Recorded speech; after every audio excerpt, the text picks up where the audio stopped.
বৈশাখী পাতায় পাতায় মাতামাতি করে হাওয়া, এই বৈশাখে কুহু কুহু স্বরে কোকিলের গান গাওয়া।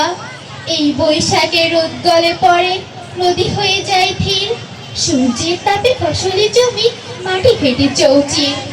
আমাদের সোনা নদী চলে বাঁকে বাঁকে, বৈশাখ মাসে তার হাঁটু জল থাকে। পার হয়ে যায় গরু, পার হয় গাড়ি, দুই ধার উঁচু তার ঢালু তার পাড়ি। চিক চিক করে বালি, কোথা নাই কাদা, এক ধারে কাশবন ফুলে ফুলে সাদা। চিকচিক করে শেখা শালিকের ঝাঁক, রাতে ওঠে থেকে থেকে শিয়ালের হাঁক। কিচির মিচির চড়ুই পাখি, চড়ক ডাঙার মেলা। সকাল হলো, দুপুর হলো, এখন সন্ধ্যা বেলা।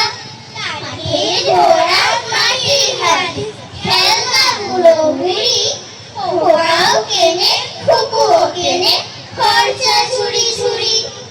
নাচে কেমন কেবল বলে, চলো চলো চলো। বাবা কোথায় হারিয়ে গেল, কি হবে তাই বলো। সকলকে ধন্যবাদ। এতক্ষণ শুনছিলেন মনিকা একাডেমির পরিবেশনায় কবি ফারুক নওয়াজের এই বৈশাখী, বিশ্বকবি রবীন্দ্রনাথ ঠাকুর রচিত আমাদের ছোট নদী এবং কবি দক্ষিণরঞ্জন বসুর চড়ক ডাঙার মেলা। সকলকে ধন্যবাদ। ধন্যবাদ।